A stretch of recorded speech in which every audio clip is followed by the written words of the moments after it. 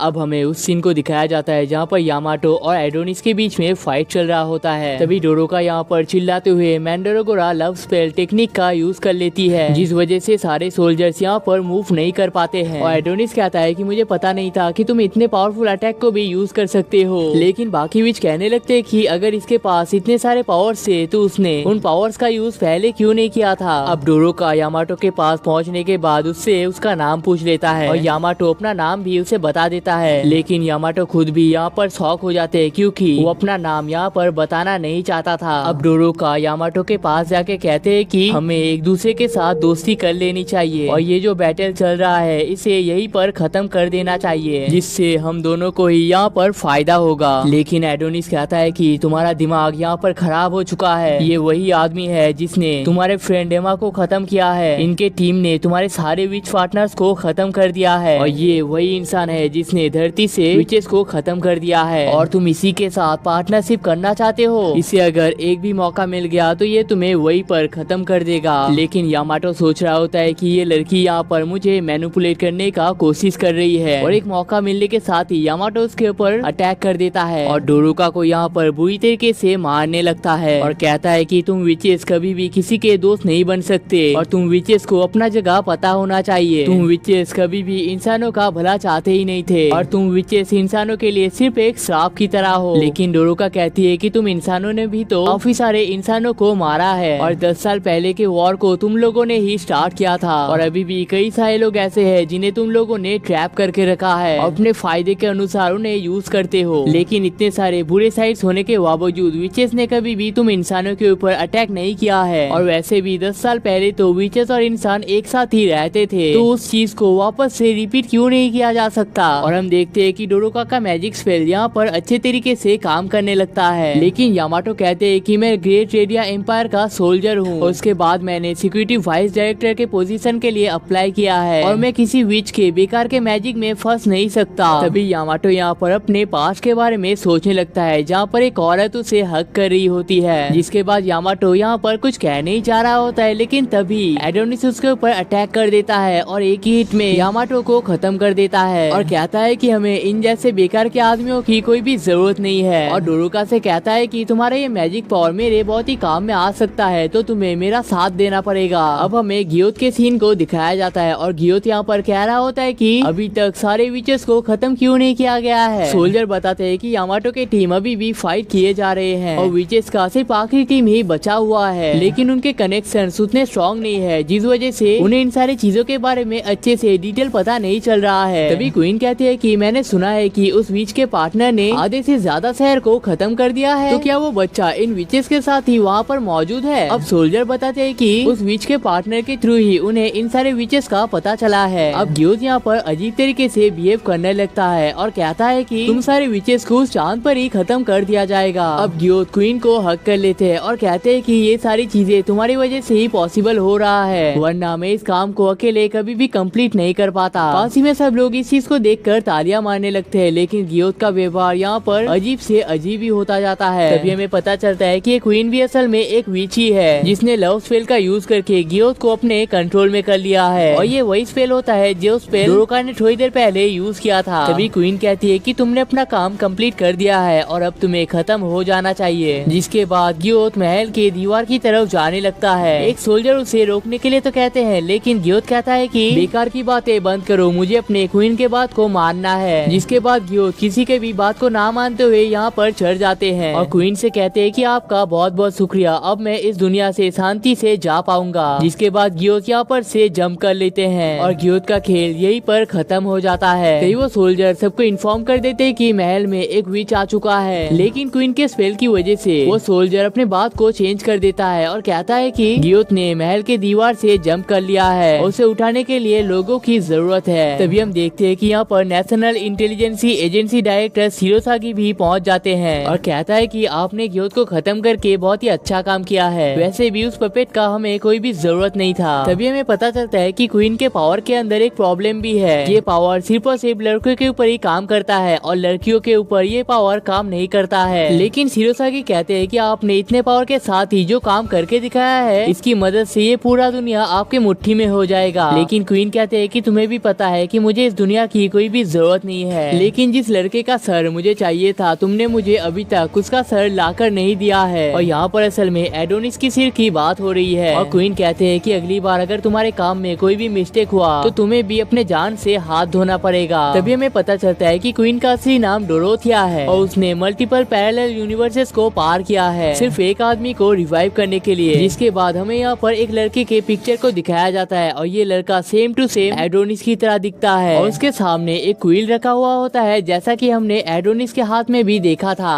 अब हमें एडोनिस के सीन को दिखाया जाता है जहाँ पर वो अपने पावर्स का यूज करके सारे लोगों को एक के बाद एक खत्म कर रहा होता है और डोरुका के पावर्स की वजह से ये सोल्जर्स अपनी जगह से हिल भी नहीं पाते हैं। तभी डोरुका कहती है कि अगर ऐसा ही चलता रहा तो मुझे तुम्हारे ऊपर भी अपने स्पेल को यूज करना पड़ेगा। तभी एडोनिस उसके पास चला जाता है और कहता है कि अगर तुमने ये गलती कर दिया तो तुम्हें यहाँ पर खत्म हो जाना पड़ेगा। जिसके बाद एडोनिस फिर से उन सारे लोगों को मारने के लिए जाता है। अब डोरुका कहती है कि मैं इस जिंदगी से परेशान हो चुकी हूँ। पास में मेरे अपने लोगों को मेरे सामने ही खत्म कर दिया गया था। मेरे सारे विच पार्टनर्स को इस टाइम पे खत्म कर दिया गया है और इंसानों के ऊपर भी एक बड़ा खतरा आ चुका है, लेकिन इसके बावजूद भी मैं किसी को भी प्रोटेक्ट नहीं कर सकता। अब एडोनिस यामाटो के सिर और उसके फोन को उठा लेता है और रिटेन स्टाइल समनिंग मैजिक का यूज करके अपने वॉइस को चेंज कर लेता है। अब हमें नेशनल साइंस एजेंसी के हेडक्वार्टर को दिखाया जाता है और यहाँ पर सब लोग बहुत ही परेशान होते हैं क्योंकि उनका सिस्टम यहाँ पर ठीक से काम नहीं कर रहा है और उनके सिग्नल यहाँ पर बार बार टूट रहे होते हैं। लेकिन तभी यामाटो उनसे कनेक्ट करने में कामयाब हो जाते हैं और कहते हैं कि चांद पर जितने भी सारे विचेस थे उन सारे विचेस को हमने खत्म कर दिया है, लेकिन इस बैटल के दौरान सारे सोल्जर्स खत्म हो चुके हैं और वो अकेला ही यहाँ पर बच पाया है और उसे अब हेडक्वार्टर से हेल्प की जरूरत है और वो जल्दी ही अपने घर वापस जाना चाहता है। लेकिन थीटा को पहले ही रियलाइज हो जाता है कि यामाटो नहीं बल्कि कोई और है। अब एडोनिस डोरोका को अपने साथ जाने के लिए फोर्स करने लगता है, लेकिन डोरोका उसे थप्पड़ मार देती है और तभी यहाँ पर टेलीपोर्टेशन स्टार्ट हो जाता है, जिस वजह से ये दोनों ही यहाँ से धरती की तरफ जाने लगते हैं। और आप लोगों ने ये टेलीपोर्टेशन एपिसोड 1 में भी देखा होगा। अब अपेला कहते हैं कि तो तुम्हारा पहले से ही ये प्लान था, लेकिन अगर तुमने एक बार हमसे मदद मांग लिया होता तो शायद हमें ये दिन देखना नहीं पड़ता, लेकिन नरक में जाने के बाद तुम्हें इन सारी चीजों का सजा मिलकर रहेगा। और एडोनिस भी यहाँ से जाते वक्त अपने गलतियों के लिए माफी मांग लेता है। दूसरी तरफ हमें थीटा के सीन को दिखाया जाता है और वो एडोनिस के आने के लिए पूरी तरीके से तैयार होती है और अब 3 गिनने के साथ ही एडोनिस का खेल यहाँ पर खत्म हो जाएगा। 3, 2, 1। और गाइस इसी के साथ हमारा एपिसोड यहाँ पर खत्म हो जाता है और अब हम लोगों को फाइनली पता चल चुका है कि हमारा मेन विलेन गियोथ नहीं बल्कि क्वीन डोरोथिया है। लेकिन सवाल यह आता है कि वो बच्चा कौन है जिसे बचाने के लिए डोरोथिया इतने यूनिवर्सेस को पार करके इस दुनिया में आई है, और एडोनिस का क्या होगा क्योंकि यहाँ पर आने के बाद ही उसके ऊपर बुरी तरीके से हमला किया जाएगा। और क्या विचेस और इंसान कभी भी एक साथ रह पाएंगे? और इन सारे सवालों का जवाब आपको इसके अगले पार्ट में मिल जाएगा, लेकिन उसे देखने के लिए आप लोगों को इस वीडियो पर 5 के लाइक्स और 500 कमेंट्स के टारगेट को कंप्लीट करना पड़ेगा। लेकिन अगर आपको एक ऐसी स्टोरी देखना है जहां पर हमारे मेन कैरेक्टर के साथ बहुत कुछ बुरा भला होने के बावजूद उसे इस दुनिया में सिर्फ शांति से रहना है, लेकिन अगर इसके बीच में कोई भी आ जाता है तो अपनी जान ही खो बैठता है, तो अगर आपको इसके बारे में और भी डिटेल में जानना है तो लेफ्ट वाली वीडियो पे क्लिक कर सकते हो। गारंटी दे सकता हूँ कि इसे देखने में आपको मजा आएगा।